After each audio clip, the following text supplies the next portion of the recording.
Welcome to another edition of Smart Chat. I hope everything's going well for you guys. Don't want to do an NFL video, short, quick video here. I think this story, it's old now, probably 2 or 3 days old. But because of the magnitude of the type of athlete this guy has, at least in New York, it's making its rounds, and I just kind of want to address it. Odell Beckham missed the first week of OTAs, which are voluntary, and this has taken the story of its own. Giant fans, New York media, reporting and over Odell Beckham for not attending the OTAs, which is voluntary. See, here's the thing. Okay, if you're a Giant fan, you probably are thinking to yourself that Odell Beckham should be the leader on this team, should be one of the leaders on this team, should set an example. A ton of new players that are out there for the Giants this coming year. You know, Brandon Marshall, you have the tight end that you drafted. Beckham being there, you might argue, will start to create chemistry between all the receivers. Everyone needs to know where everyone is on the field. Start the upcoming season off right. Again, they're voluntary. Odell, me personally, if I was Odell Beckham, and wouldn't I like to be in those shoes getting paid a ton of money? Oh, he's getting paid a ton of money now, because, again, I'm an average Joe. But to him, it might not be a ton of money. Here's the way I think he's maybe looking at it. You might argue he's still on his rookie contract. You know, once his rookie contract is up, whether the Giants pay him or not, someone will pay him the big cash. He's going to get paid nicely. Being in OTAs where he could risk possibly injury, he doesn't want to risk that. Contracts are not guaranteed in the NFL. He gets hurt in OTAs, there goes his big money payout. He's being paid by Nike right now more than he is in the NFL. His deal with Nike that he just signed is huge.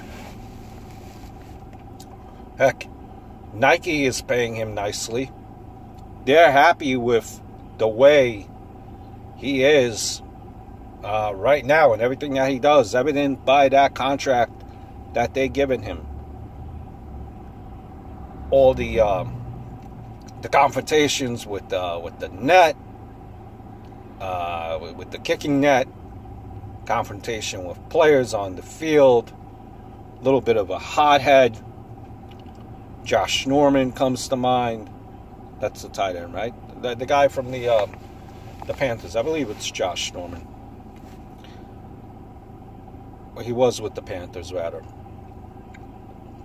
You get what I'm saying. It's a confrontation that is well publicized, and he kind of melted there. The thing is that you might think this is what a leader does. Even though it's voluntary, show up to the OTAs. But sometimes people aren't born leaders. Sometimes they're in all walks of life. No matter what you do, you have leaders and you have followers.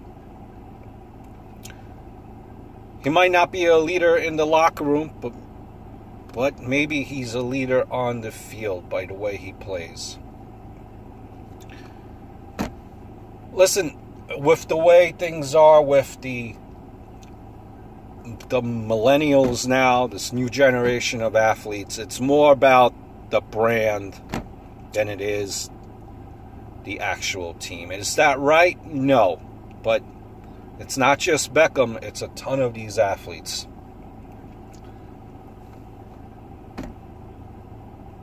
If Beckham shows up week 1, 5 catches for 200 yards, 3 touchdowns, I'm sure you'll forget everything in him skipping OTAs week 1. That's what it really comes down to. What you could produce on the field. Again, I get it. It would be good if he would have been in OTAs, build up that chemistry. But again, it's voluntary. He doesn't, I'm not trying to speak for himself, but not trying to speak for him rather, but I just don't think he wants to risk all of that, risk all the money that he has potentially coming his way. On Instagram, on Twitter, he says that he's working out with Chris Carter. And you could tell that he is working.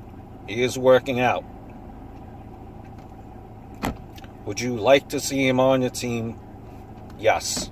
But again, like to see him on the team with OTAs? Yes. Again, but it really comes down to what can you contribute when the season starts.